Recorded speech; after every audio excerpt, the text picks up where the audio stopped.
This is Matthew Pirie. I'm about to go interview Hudson University's own William Reed. He's got his Bachelor's of Science in Business, and he's got his Master's in Education. He's an Associate Professor at Hudson. And Professor Reed has been the Editor-in-Chief of Business Law Review since 1968. So he's more than qualified to talk about the current events in the economy.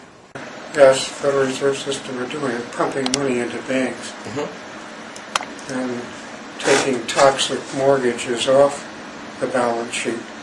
Banks have got money to lend, but no customers. They don't want to. Businesses and households are not lending, not borrowing.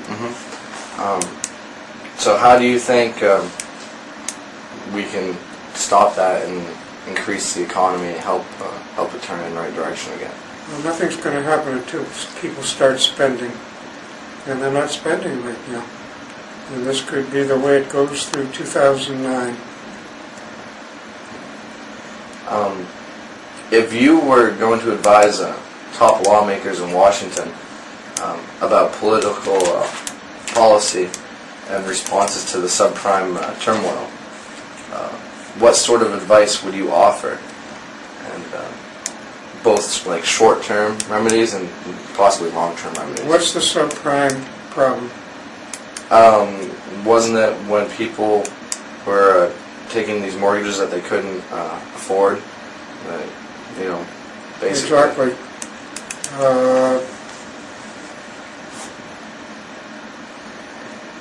It's what started this whole mess. The downfall in the housing market. Not only were there people taking loans that couldn't afford them, but there was a lot of fraud involved.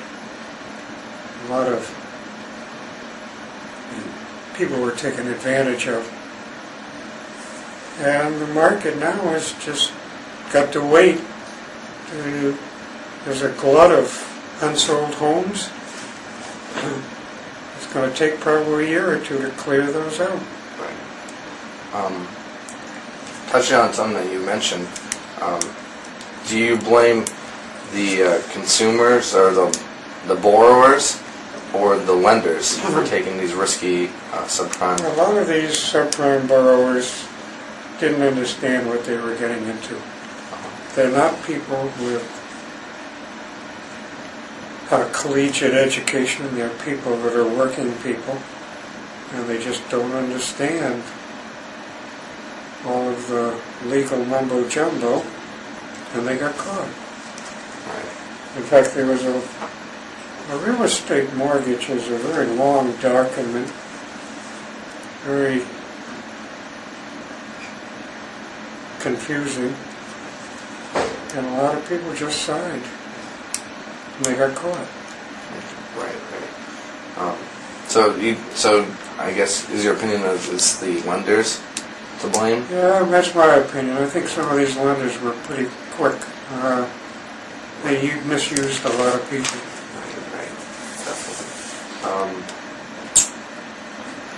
Can you think of any other alternatives that could help instead of this bailout package?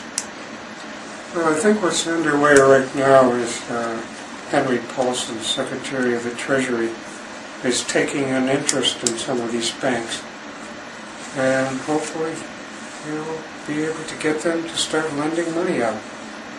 Credit is impossible to come by right now for homeowners in business.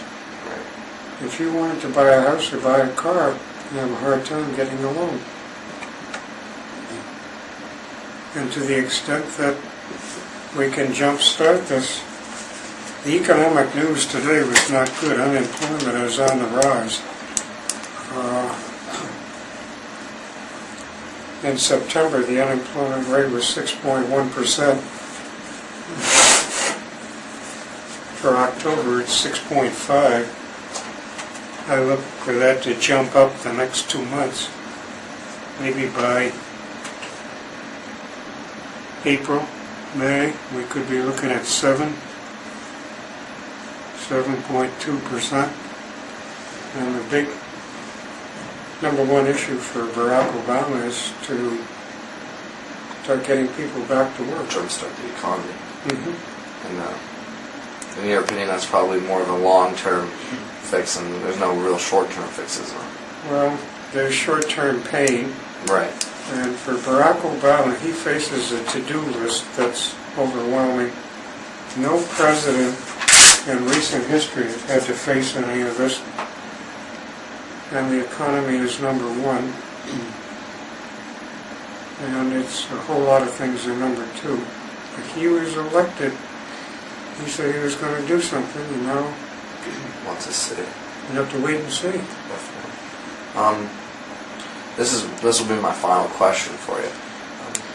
Taking into consideration Ben Bernanke's actions as chairman, the government's actions, the Bush administration's pushing of the bailout plan, do you think that the government acted correctly or the best possible way? Best possible way. I don't think they had any other choice.